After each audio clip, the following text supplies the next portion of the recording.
What is up, everybody? This is Stevie Breach coming to you here as we're driving home on our way home from work.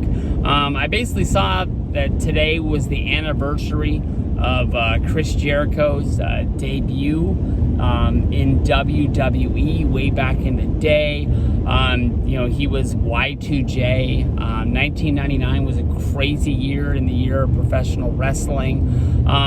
Everybody knew that had a computer in 1999 that Chris Jericho was going to be debuting in WWE. Everybody knew that the countdown that was featured for months in advance, hyping his debut, was going to, if not be for him, be for something that was really, really big. And much like, the WCW versus WWE wars, WCW came out with their own kind of countdown where they brought out Sid and said that he was the man of the millennium. And that was their way of kind of counteracting Chris Jericho. But Jericho was a guy that got a lot of traction in WCW. I think that he wrestled really good matches. He had really good programs. But in my opinion, when I look back, people sort of treat him like he should have been main eventing Nitros or main eventing pay-per-views. I think he was in the right spot at the right time. He was a guy that fought the cruiserweights. He kind of, fought his way out of the cruiserweights where he was going after like that TV title. I don't think he ever reached anywhere close to the U.S. title, but WCW had rates, the places that they put guys, and that's sort of where they kept them. A lot of people thought that was, how they paid you is where you were on the card and what you were worth, and as you, reached higher, you could get more money on your next contract and things like that.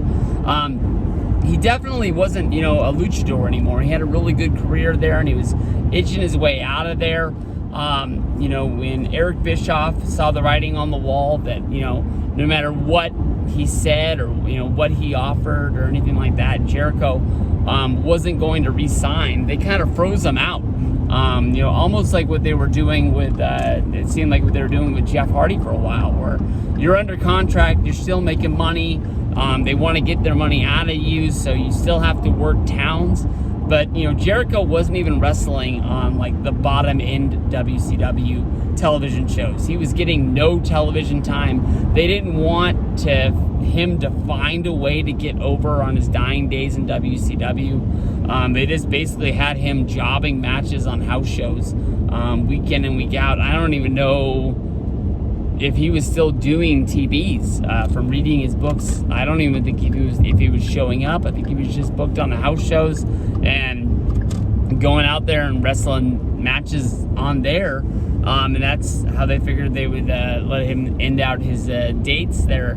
On the first episode where he came walking out on Monday Night Raw, he interrupted The Rock, who definitely could be 1A or 1B as the biggest name in professional wrestling at that time, going up against, Stone Cold Steve Austin.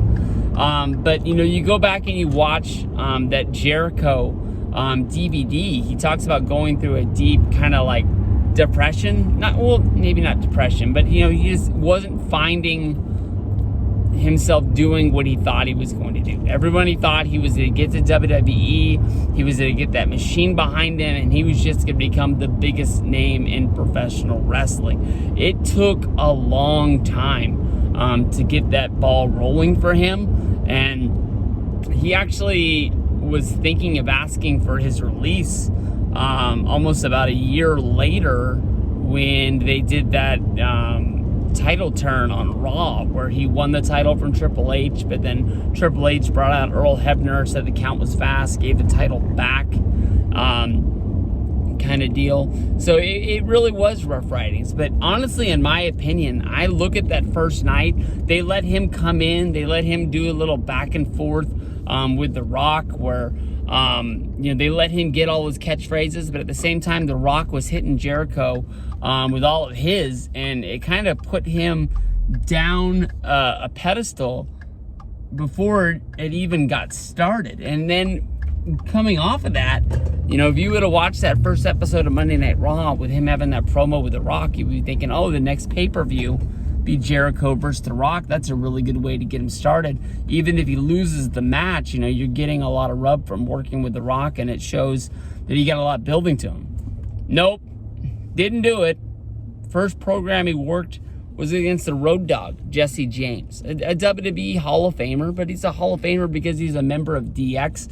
Should have been a member of the New Age Outlaws going into the Hall of Fame. Maybe you can sort of tie that together, but in my opinion, he went in as a staple. He hasn't really been, nominated or sort of, shown off that how good he was as a tag team. Maybe not the best working tag team, but everybody knows, oh, you didn't know? You're asked to call somebody. And that was one of the highlights of going to a Monday Night Raw back in the day. And those guys held the titles for a large majority of that Attitude Era. They had great matches with the Dudleys and the Hardys and everything like that. But, you put Chris Jericho in the ring against Road Dogg Jesse James on a pay-per-view, it's just not... It's like starting a race in NASCAR with a flat tire and then having to pull off into the pits. You're already behind. You should have hit that ball rolling. You put this guy on the cover of WWF magazine and then have it come out before his debut on accident. That this guy was going to be a star. They paid him. They treated him like he was a big deal. But then when it came to television, they just didn't really get behind him. Maybe there was, people working against him, like a lot of people say.